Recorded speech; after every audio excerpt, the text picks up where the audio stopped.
We are on. Hello, everybody.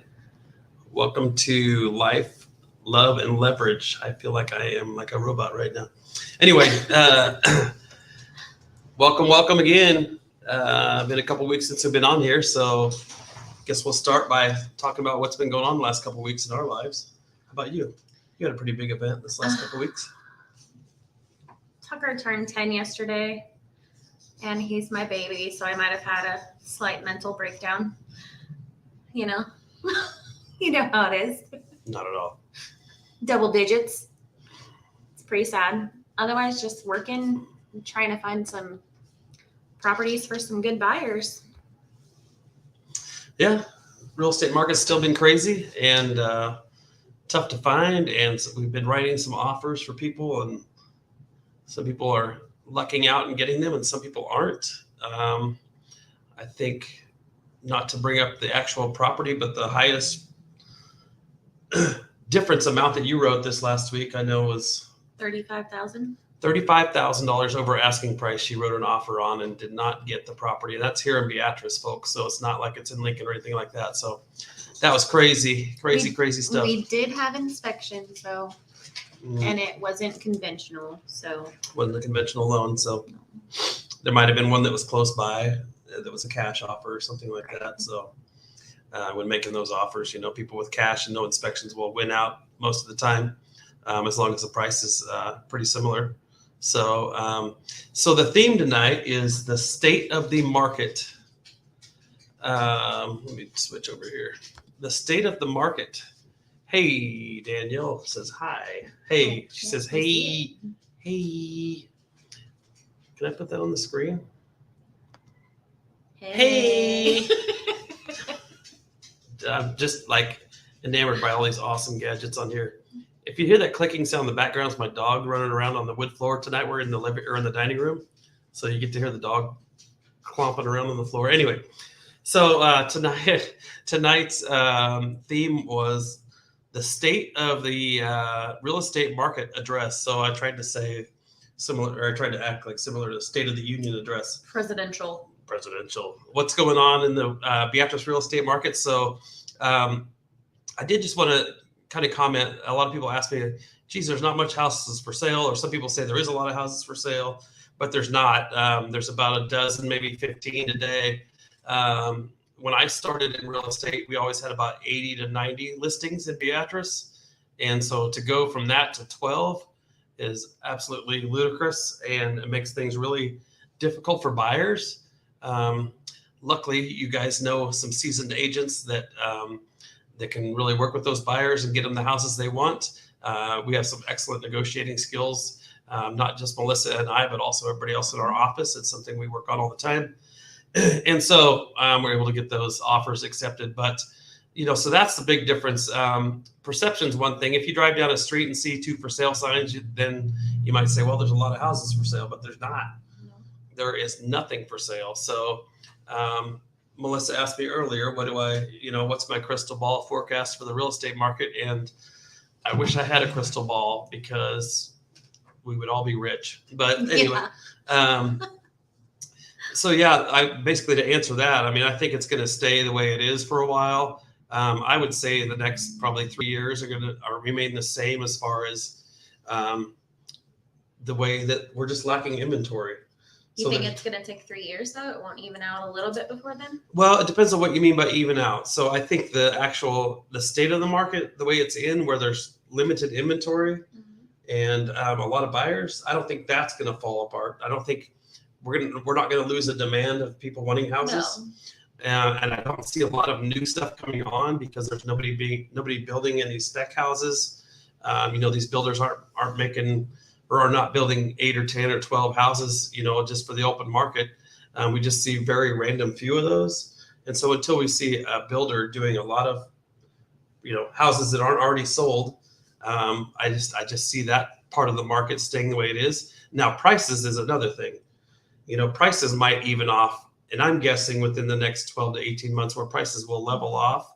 I think we've had so much increase in value, and eventually the market can't bear any more increase, especially once interest rates start rising. And you had a little bit of information on interest rates, I think you read earlier. I did a little bit of, well, I get about a bajillion emails every day, but I like to read a lot of the bajillion. And most of the sources say that our biggest jump in interest rates happened in the first quarter. It will continue to go up a little bit, but it won't be those huge jumps that we saw right now. Right. What is about the current rate? If you have good credit, 30-year fixed, is it like 7 something? Like 720 credit? Okay, I thought you were going to say 7%. I'm like, No. what? I've missed the boat. No, if you're doing Yeah, like a this, 720. I can't give an exact quote, but from what I listened to, a 30-year conventional with a 720 and above credit score was between 4.7. Getting up there a little bit there. There was over 5. Really? Yeah. Yeah. So, I mean, make sure you shop for lenders, and, they're all across the board there. So I think even on our commercial loans that we just redid was at 3.5%, which wasn't very long ago. No. 6 months ago? Yeah. 4 months ago, maybe. And so I'm glad we got in on that when we did. Yes. Now, as interest rates or mortgage rates keep coming up a little bit, I did want to reiterate the fact that my first house I bought was in 94, I think. And that was at 9.25 or 9.5, somewhere around there, as far as the mortgage rate, the interest rate. So, even though we're edging up towards 5, I still think anything 5 or under is an excellent rate. Once you start getting over 5, then you want to be a little more cautious on what you're spending, because you're going to pay a lot more interest. So maybe if you could afford a $300,000 house, maybe you don't quite go that high. Maybe go to 260, 270, things like that. And that's what I think will get the prices to even off a little bit. See, now people are used to, if they haven't refinanced a house or bought a house in maybe 5 or 10 years, and they're sitting at a 5% mortgage rate on a $100,000 house, and then all of a sudden they found out, wow, mortgage rates are at 3%. I can afford a house that's almost twice as much for the same payment or close to it. So That's why we see a lot of the large uptick in buyers anyway. So I think you had somebody say hi to you. I know. Hey. Go ahead, keep going. Keep going? Yeah. Anyway, so that's what I kind of see in the market industry anyway, or the market right now in the industry. So we did have some questions as far as the real estate market goes as well. And these couple questions here are from one of our faithful followers. His name is Josh, and I know he's on right now, but his first question was, this is more of a personal question instead of a real estate question, actually. He says, this one's for both of you. Who is someone that you look up to and why? So do you want to go first? Can't be a friend or a relative. Okay, can't be a friend or relative. You go first. Me go first? Yeah, go ahead. Okay. So in all seriousness, I look up to any success story. Anybody that has a great success story. I know that's kind of broad, but some people that I've met, when you start talking about a success story, some people with the wrong attitude, they get jealous, or they kind of shrug off that person's success because they said that they were just lucky, or they were born into it, or they at the right place at the right time. I hear that all the time. It's not, who you are, it's who you know, blah, blah, blah. But I really think that most people that are successful had a lot to do with it themselves. And so I really, I look up to people like that. And I strive to learn from them all the time. So I study them, I read their books, watch a lot of YouTube videos. I just looked the other day on how much YouTube I watch, and kind of scared me. But anyway, it's not Marvel racing, is it? No Marvel racing this time. Not anymore. No car crashes or anything like that anymore. Most recently, there's a few people that I really admire. Whether I look up to them or not, I don't know for sure. But I really admire Grant Cardone. If you don't know who Grant Cardone is, look him up on YouTube, and he'll be right in your face in about 3 seconds. And then Robert Kiyosaki, who is the author of Rich Dad, Poor Dad, is another one that I really love listening to. and reading his. He's got a few books out that are really good. And then a fun one that I really like to look up to is Ryan Serhant. He is in the top 3 real estate brokers in the country. He's out of New York, and he had a TV show called $1 Million Listing New York. And he's a nut, and he's fun to listen to, and he's highly successful. Somebody that didn't get into real estate but less than 10 years ago, I think. So to go from 0 to top 3 in the country is amazing. Right. He sells in the billions of real estate a year, which is awesome. So those are who I've got. Who you got? I couldn't really narrow it down. I don't know. I look up to people, but I like an underdog story, I guess. If you can give me an underdog story and then tell me how they came out on top and all the things they did and how they got there, I love that. Mm-hmm.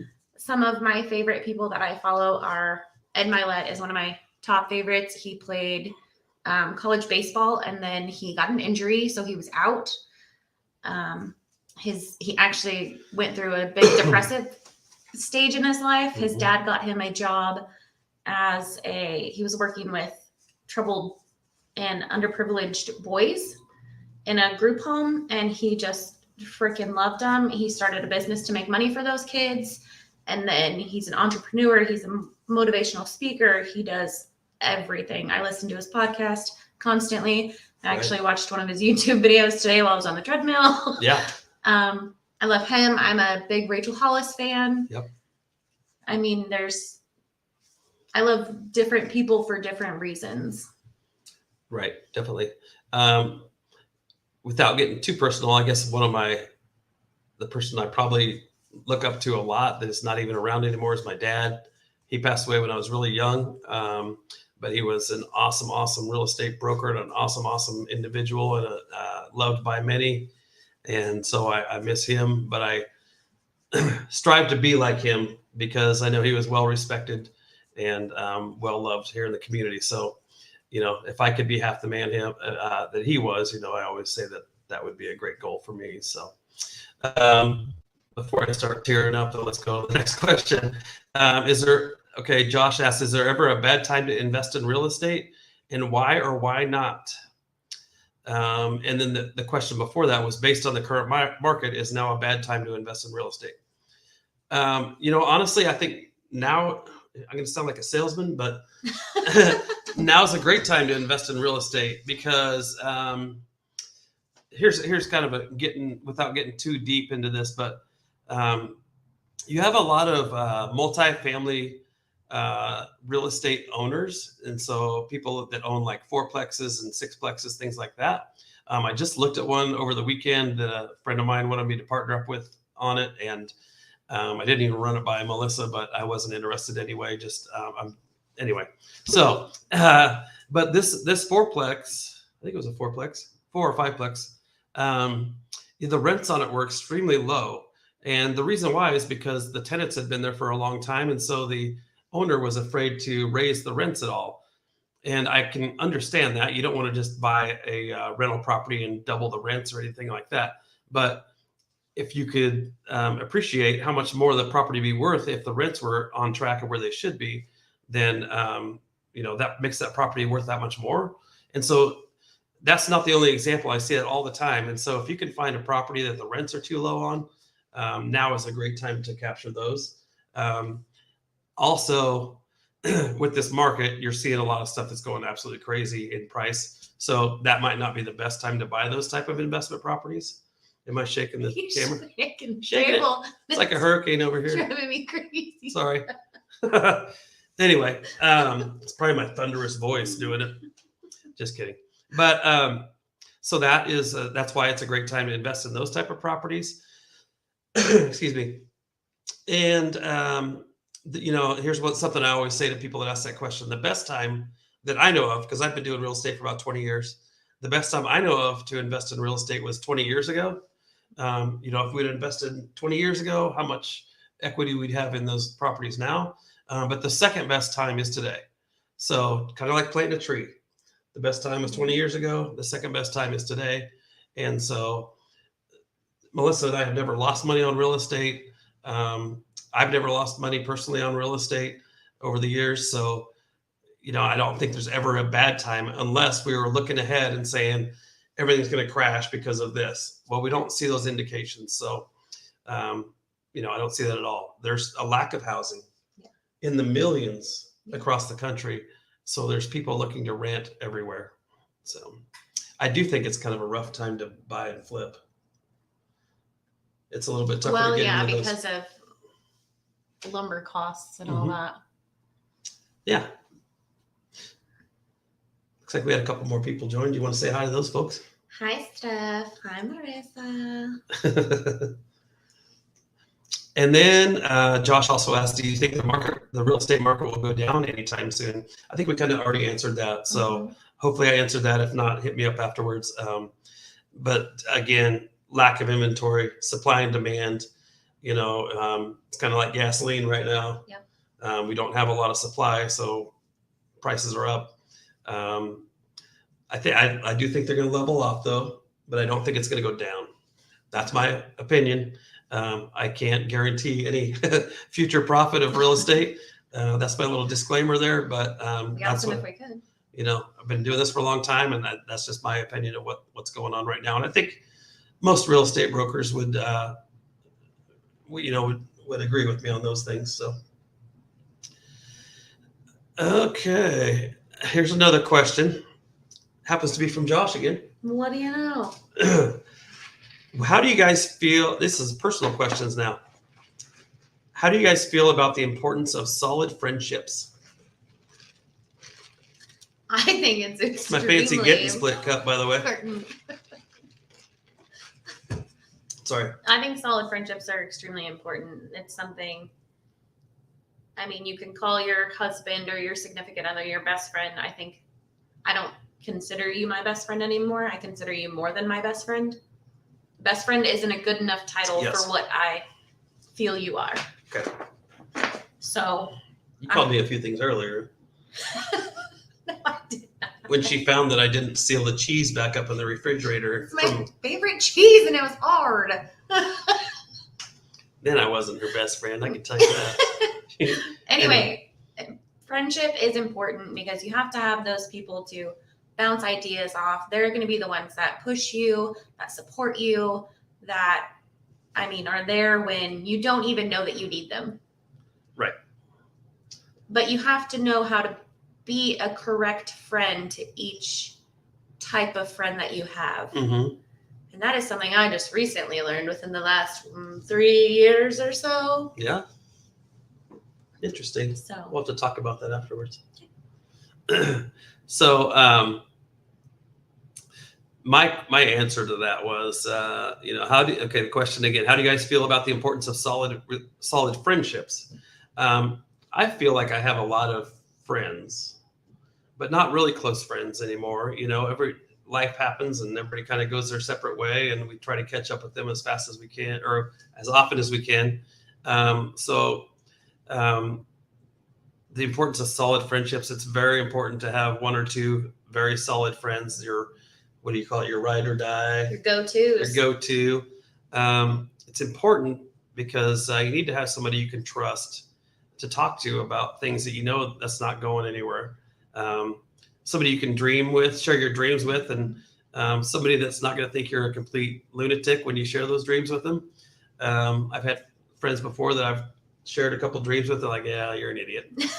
And it probably was, but you know what? A good friend might not say that, or maybe a good friend would say that. They might. I think a good friend would actually say that, but they might put it in better Perspective. terms. Yeah. Like, this is why I think you're an idiot, but I still think you're an idiot. One of the best reasons I think you need a good friend is somebody to vent to. Mm-hmm.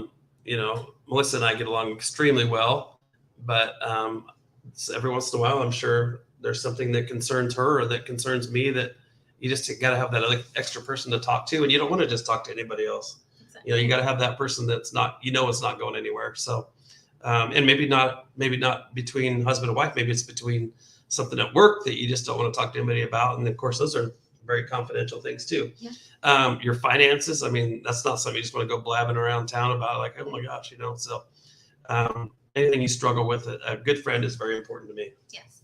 So, and then the second part of that question is, would you prefer to be very popular or have a small circle of friends? I think we pretty much have the same answer on this. I don't need to be popular. I am in a business situation where my name needs to be known and I need to be liked. Do I need to be popular and have 47 friends that I talk to every day? No.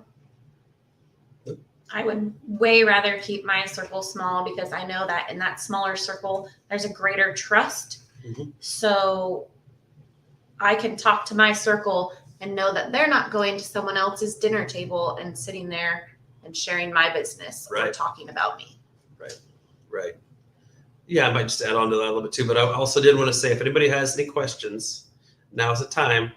I know there's a couple people that tried to stump us last time on a few things, or maybe one person that was going to be ornery. So give us your questions if you have any. I'd be happy to answer them. Or if there's something you want me to mention to the group, let me know and I will sure do that. But yeah, I prefer a small group of friends. If it's actually friends, I prefer a small group of friends. You know, but I also, it's not about being popular to me. It's about being known in the business. It's not about being popular. It's about being respected as a good husband, a good father, and a good real estate broker, and good at what I do, because, you know, ultimately that is my livelihood, you know. So it's not about being popular. It's about being respected, I guess, is me. And Melissa knows that respect's a big thing with me. Mm-hmm. If you disrespect me, then it goes south pretty fast. Yeah. But anyway, so yeah, that's basically me. I mean, I'm good with a handful of friends, and I don't need, you know, I don't need the approval of all. I do like the respect. Yes. So. Yes. What else is on your list tonight, honey?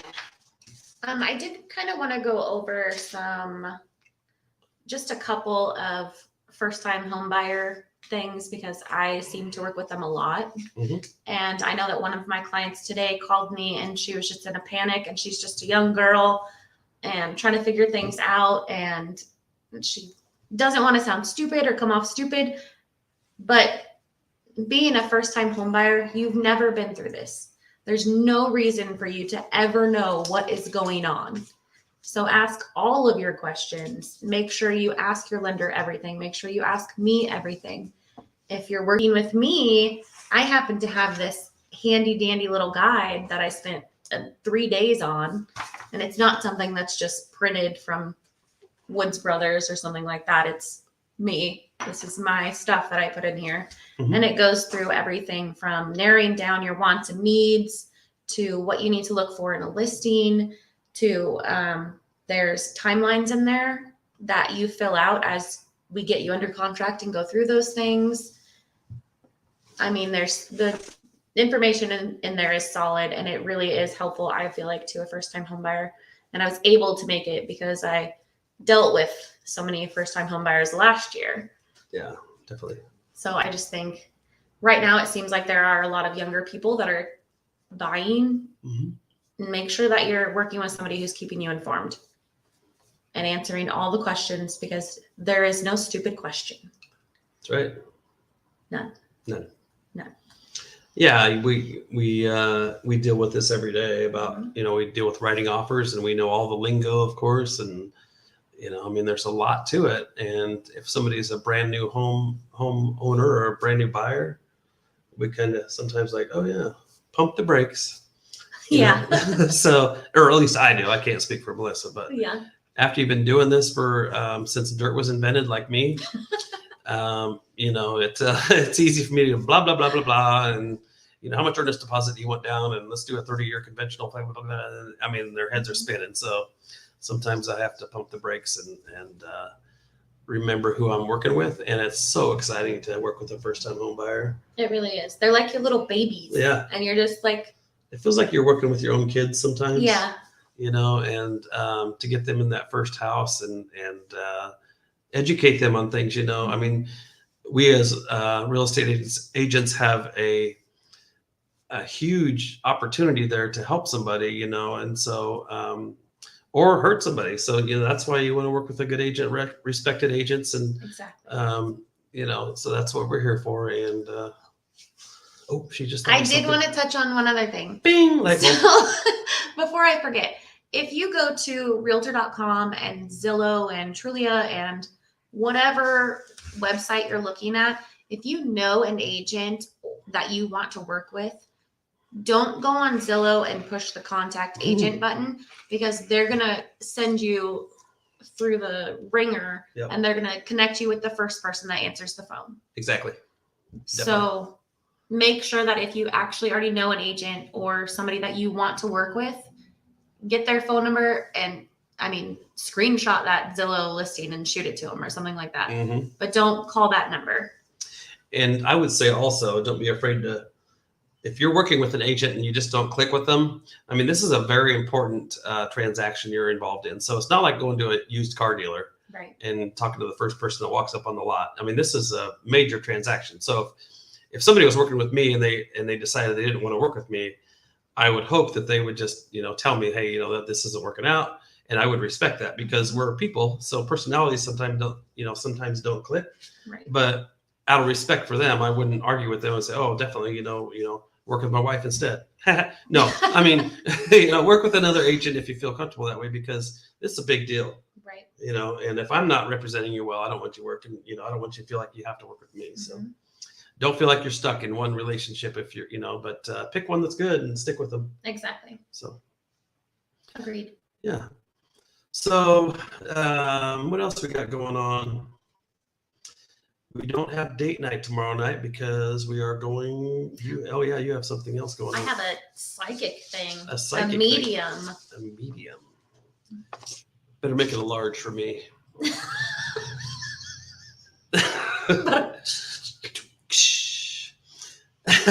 My Lanta. I can't believe there are no questions coming in tonight. Josh won the prize again for the most questions, and I really appreciate that, Josh.